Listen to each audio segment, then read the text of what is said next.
નમસ્કાર વિદ્યાર્થી મિત્રો, સ્વાગત છે તમારું તમારી પોતાની યુટ્યુબ ચેનલ માય ટીચિંગ ક્લાસમાં. આજે આપણે ભણીશું ધોરણ 10 ગાલા અસાઇનમેન્ટમાં વિષય સામાજિક વિજ્ઞાનમાં પ્રશ્નપત્ર નંબર 3. ચાલો વિદ્યાર્થી મિત્રો, વિભાગ એ ચાલુ કરીશું. જો વિભાગ એ તમને લખાણું નીચે આપેલા પ્રશ્નોના માંગ્યા મુજબ ઉત્તર લખો. જો યોગ્ય જોડકા આપણે જોડવાના છે. વિભાગ એ આપેલું છે અને સામે એના આપણે ઉત્તર લખીશું. કચ્છનો બન્ની વિસ્તાર તો એમાં લખો ઈ જતકોમ. મીનાક્ષી મંદિર તો એમાં લખો ડી 4 ગોપુરમ. ત્રીજું અનંતનાગરમ તો એમાં લખો એ તેલંગાણા. અને બાયોગેસ પ્લાન્ટ તો એમાં લખો બી મેથાણ. અને વિશ્વ વ્યાપાર સંગઠનની સ્થાપના તો એમાં લખો F 1 જાન્યુઆરી 1995. જો વિદ્યાર્થી મિત્રો લખી શકો છો તમે. પછી છે નીચેના વિધાનો ખરા છે કે ખોટા તે જણાવો. છઠ્ઠું ઉપનિષદો સંવાદના સ્વરૂપમાં છે તો કે ખરું. સાતમું મીનાક્ષી મંદિરના મુખ્ય 5 ગોપુરમ છે તો એમાં આવશે ખોટું. આઠમું વલ્લભી બૌદ્ધ ધર્મના મહાયાન પંથનું કેન્દ્ર હતું તો એમાં આવશે ખોટું. નવમું અમેરિકાના રાલ્ફ નાડરે ગ્રાહક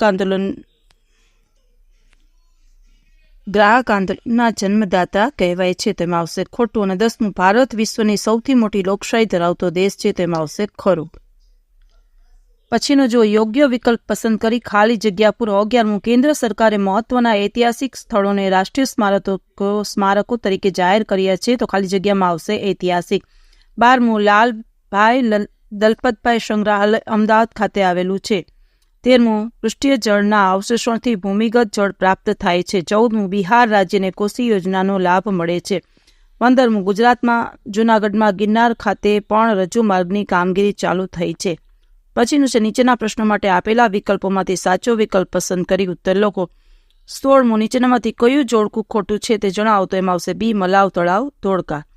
17મું ગ્રેન્ડ એનિકેટ ભવ્ય બંધનું નિર્માણ કઈ નદી પર થયું છે તેમાં આવશે બી કાવેરી. 18મું નાગાર્જુન સાગર કયા રાજ્યની સૌથી મોટી બહુહેતુક યોજના છે તેમાં આવશે આંધ્રપ્રદેશ અને તેલંગાણા. 19મું દેશની કુલ રાષ્ટ્રીય આવકને દેશની કુલ વસ્તી વડે ભાગતા જે આંક મળે તેમાં આવશે બી માથાદીઠ આવક. 20મું આર્થિક રીતે ભારત કેવો દેશ છે તેમાં આવશે સી વિકાસશીલ. ચલો હવે નીચેના પ્રશ્નોના સંક્ષિપ્ત 1-2 શબ્દમાં ઉત્તર લખો. 21મું રાષ્ટ્રીય જળમાર્ગ એક કઈ નદીનો જળમાર્ગ છે તેમાં આવશે ગંગા. 22મું ગુજરાતનું સૌથી મોટું બંદર કયું છે તેમાં આવશે કંડલા. અને 23મું વિકાસશીલ દેશોમાં બેરોજગારી કયા સ્વરૂપની હોય છે.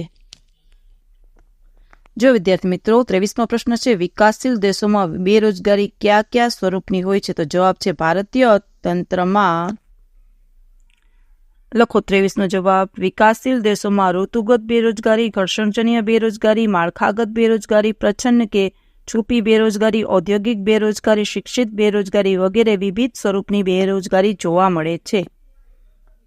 24મો પ્રશ્ન છે ઉત્પાદનના સાધનોની ફાળવણીની મુખ્ય કઈ 2 પદ્ધતિઓ છે તો લખો. પેલું બજાર પદ્ધતિ અથવા મૂડીવાદી પદ્ધતિ અને બીજું સમાજવાદી પદ્ધતિ.